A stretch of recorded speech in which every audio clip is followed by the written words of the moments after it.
آیت نمبر 11 اعوذ باللہ من الشیطان الرجیم بسم اللہ الرحمن الرحیم یا ایہا الذین آمنوا اجتنبوا کثیرا من الظن ان بعض الظن اثم ولا تجسسوا ولا يغتب بعضكم بعضا أيحب أحدكم أن يأكل لحم أخيه ميتا فكرهتموه واتقوا الله إن الله تواب رحيم پمخش آیت مبارکش اللہ رب العالمین دے مذاق بیانو کو چیو بل پر تو سے استہزاء مکئی او دے رنگے الزامینا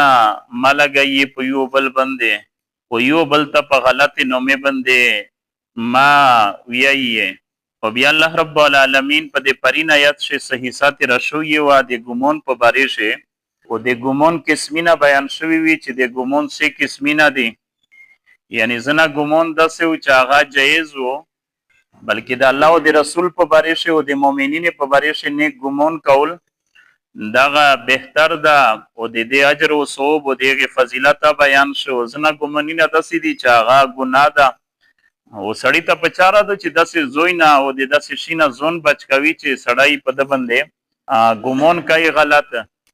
بلکې په یو موقع باندې رسول الله صلی الله علیه وسلم سره خپل بیبي حضرت صفیه رضی الله تعالی عنها راونه و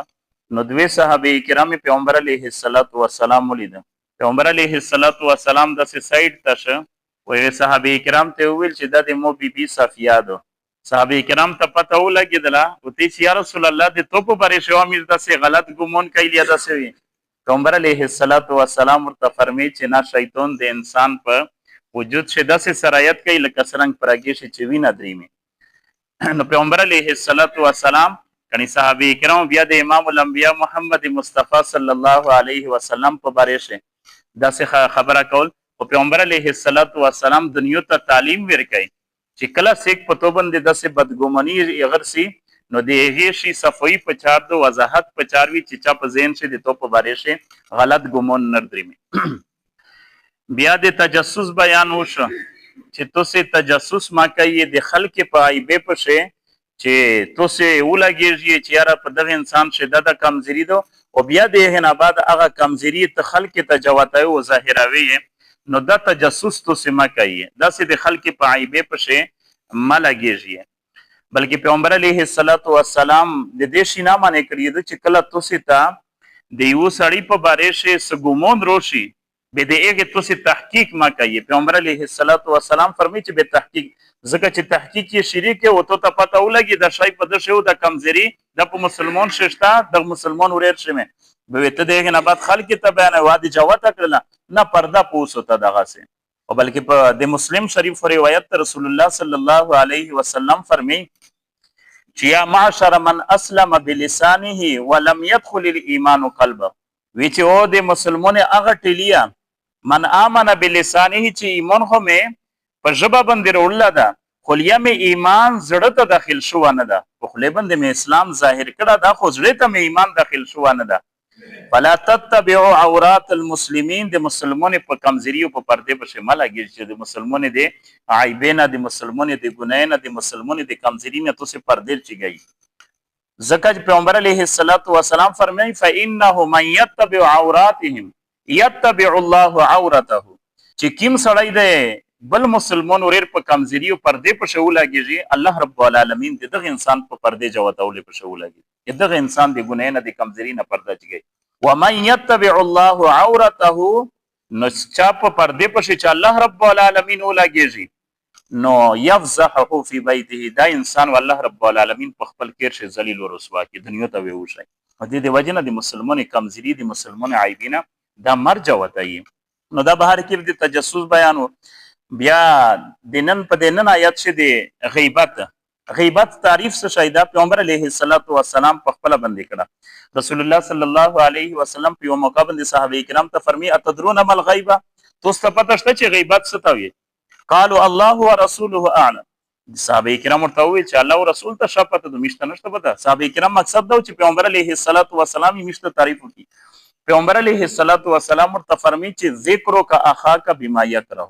د خپل مسلمان ورور په داسې شان باندې تذکره کول چې دا یې اوري نو خوښه نه ګڼي چې داسې د مو ذکر ویلی شو ده، ولې خلک داسې یاد کړی نو چې دا یې خوښه نه ګڼي یا شاهدو ته د غیر موجودګي شي داسې خبره کوي. یو صحابي پوښتنه کوي چې یا رسول الله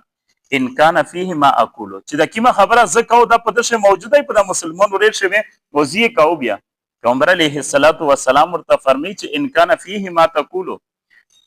کچری وی په دشه دا کومه خبره ته کوي د په باره شي فقط اختبته دغته غیبت چې شتادو په شوتی کوي و ان لم يكن فيه فقط بهت، او کچری وینا په شو کوي به بهتان لګي او بهتان په غیبت نه ساو بنه ده. غیبت خو دیتا وی چې یو غیب یو کمزری په د ششتادو یو کمزری په د ششتاو خلک ته جواته وي،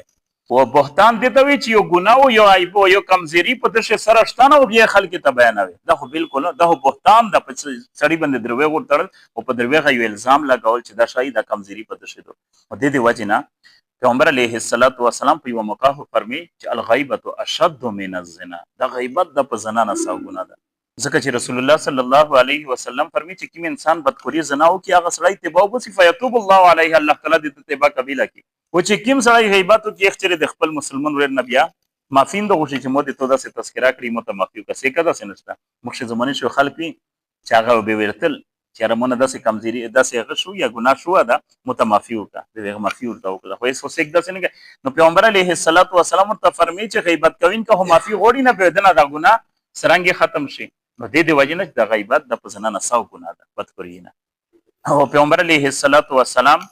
دغه غیبت هغه چې کی مزمت په یو مقابل د پیغمبر علیه الصلاة والسلام فرمایي چې وی چې ذکر د جهنم سیر می کو جهنم می کته پاش می یو قسم خلق لیدل چې په مردوړي باندې لاګیا دي خروق زنه کوي. جبرائیل امین پښتنو کې دا پکې عذاب ش دمره سخت بدبوئی او دمره سخت خروق او دا د خلق ایدا سیک دي وی دا خلک چې په دنیا شری د خپل مسلمان ورینه غیبت کو نن یې دا حالت ده. بلکې په یو حدیث رسول الله صلی الله علیه وسلم فرمایي یو صحابي فرمایي چې پیغمبر علیه الصلاة والسلام سره مش په لیار باندې روان وي بداس یو قسم بدبوئی چې ګرځله سخت بدبوئی و. پیغمبر علیه الصلاة والسلام صاحب کرام ته چې دا بدبوئی ته مې سوچ ته چې رسول الله سوچ مې دا ډیره سخت بدبوئی ده وی چې ریح الذین یختابون دا د هغه خلک بدبوئی دو چې کوم خل دي خپل مسلمان ورینه غیبت نه کوي. نو داسې پیغمبر علیه الصلاة والسلام ته مخصوص دي صحابه کرام ته پنن همیش داسې په مبتلای چې هغه بدبوئی یا مشتانه مخصوص دي ګناه. نو بهر کې بدخ شینه ځون بچ کول دي او دا داسې دی لکه په مفت شي یو سړی ته نیکی ورکوي د چا غیبت چې کوي ځکه چې پورز د قیامت والله رب العالمین د تاسو پښتنه کوي او تو سره بیا ته شي بل ته شي وینه نیکی وی هغه نیکی وی د تو نه ورکول شي د سړی ته نو ویلې په مفت شي نیکی بل سړی ته ورکوي. او د دې وجنه خاموشي بهتره وي او سړی د بل چا غیبت نه کوي. او په ځنه موکاشه غیبت دا ضرورت وي لکه دا غیبت نه ده لکه ضرورت مقصد دا چې زنه زوی شي داسې ژغېدل کول چې دته خو نه دوخه خو مجبوري وي ولیا شریعت جایزه کړي دو. لکه یو سړی یو ظالم سړی دا نو مظلوم روغی چاته او خپل شکایت یو که چېرې د سړی ډېر ظالم د مو باندې ظلمي نه کوي او د دا یقین ده چې د ظالم د ظلم نه مې دی موته نجات ورکولی شي نو د دغه ظالم خلاف د مظلوم شکایت چاته کولی شي دا غیبت شي بیا نرسي. دغه رنګې د اصلاح په نیت باندې سیک چاته څه خبره کوي چې کمزوري په اختری ششتا دو خو یقین یې دا ده چې دا یې اصلاح کولی شي داسې سړی د داسې جماعت ته داسې ټیلای ده چې په هغې شي داسې کمزوري دو چې هغه دی ورته شولی شي او د هغې نه دی اصلاح یا کولی شي نو دغه سړي ته بیا داسې خبرې کول د دغه سړي په بارې شي یا د داسې جماعت او د داسې خلکو په بارې شي چې یاره د شی توت او شو د دوی د ځون اصلاح وکړي نو دغه غیبت شي نرسي چې د چا متعلق داسې خبره کوي. یو سړی مفتی ته ورغی دی یو شي په بارې شي فتوا وخلی او هغه سړی شای د چا سره متعلق ته او د ایک سړی خبرې ورته بیانوي چې داسې شای دا نو هغه مفتی چې کیما فتوا ورکوي ولې د سړی کیما خبره ورته کوي نو دا بیا په غیبت شي نرسي ځکه چې دی پښتنه کوي د مفتی نه نو دا بیا په غیبت شي نرسي. داسې نره صورتونه شته دي چې هغه په غیبت شي نرسي. پیغمبر علیه الصلاة والسلام یو سړی د چا سره کاروبار شریکوي چې زه د دغه سړي سره کاروبار کوم لیا رشته کوم نو هغه ته تروغی پښتنه نه کوي چې د کاروباري لیندین چې سرانګي د سړی په د باندې اعتماد کوي شي سړی کنه لیا د سره رشتہ کول صحیح دي کنه نو دغه په بارش ته پښتنه کوي به تو خیر خای او د په غیبت شي بنرسي چې تی د حمی او شي چې را د شي په د ششتا د کمزوري شتا مو کاروبار سره کړه د لیا مو د لیندین سره کړه دا او دا بیا په غیبت شي نو شو ته سوې کنه چې د ټول سنتینه بیا په خدا په غیبت شي بیا نرسي چې یو سړی د چا د دوکې نه بچ کوي ولیا سه کاروبار سره کوي یا رشتہ کوي پیغمبر علیه الصلاۃ والسلام ته یو شزینه رولا فاطمه بنت قیس نوم ده پیغمبر علیه الصلاۃ والسلام نه مشوره وکړي ورته چې یا رسول الله زه نکاح کوم خو دوی کسونه مت پیغام د نکاح رو د یو ماویه ده او یو ابو جهم رضی الله تعالی عنهما د دوړي صحابه کرام دي پیغمبر علیه الصلاۃ والسلام نه د شزینه د خپل ژوندۍ د مستقبل په باره کې پښتنه کوي چې مت د نکاح فائدمان وي او کنه زو سره وکنه پیغمبر علیه الصلاۃ والسلام په دې زوی شه از د غیبت شنرسي صفای د دوړي کمزوري او ته بیان کړي ورته چې ماویه چې کیم دا ډېر بخیل دا او کنجوس سړی دا او ان غریب دا مفلس دا کنجوس نه مفلس دا ډېر غریب دا نو سره دی وخت راي نه وشي او دوام دا چې ابو جهم چې کیم دا ډېر انتهایی سخته شزینه وای نو د والد واجی نه دی وخت راي نه سره وشي نو پیغمبر علیه الصلاۃ والسلام په دې یو غریب ورته یت کو بل یې ا د چې کیمه کمزوري وي چې دای هو واین کده د شزینه نو ته چې دا ته د پر بهتر ځکه چې رښتې په باره کې پښتنه ده د کله کله پر رښتې په باره کې پښتنه سیک کوي ناغه وضاحت کول نو دا په غیبت شنرسي کاروباري لیندین سې د چا سره کوي نو دا بیا په غیبت شي نرسي چې تی وضاحت ورته وکي بهر کې الله تعالی فرمی یا ایها الذین آمنوا واخل کی تو ایمان وروړه اجتنبوا تو زونینا بچ کی کثیر من الظن د ډېر ګمونینا ان بعض الظن اثم یقینا زنه ګمونینا دا ګناه ده ولا تجسسوا تجسس ما کوي د چا په کمزوري په شمه لګي چې به خلک ته ظاهر کې وشه ولا یغتب بعضکم بعضا و دیو بالغیبت ما کوي مسلمان په خپل میون شه ایحب ای خوشګانی احدکم یکسب تو شه د غیبت سمره ګنا قران ګره بیان کړه ایا او کوله چې د یوخري لحم اخیه غوشه د خپل وریر مای تن چې مړوي د خپل مړ وریر غوشه سې خوري دا خوشه غنی په توسه شه فکرهتمو نو دا خو توسه خوشه نه غنی دا خو نه پسند کوي به توسه غیبت ویلې کوي دا خو د خپل مړ وریر غوشه خړل دي واتقوا الله نو د الله نه وډریږي په دې باندې معاملې شي بدګماني نه زونی نه بچ کی تجسس نه زونی نه بچ کی د غیبت نه زونی نه بچ کی ځکه ورسته الله تعالی فرمایي چې واتقوا الله د الله نه وډریږي ان الله تواب الرحیم یقینا الله رب العالمین بار بار تبه قبلوین کا ورحیم مهربان ذات ده امين اللهم ربنا آتنا في الدنيا حسنه وفي الاخره حسنه وقنا عذاب النار اللهم رب اغفر وارحم وانت خير الراحمين ربنا هب لنا من ازواجنا وذرياتنا قرة اعين واجعلنا للمتقين اماما وصلى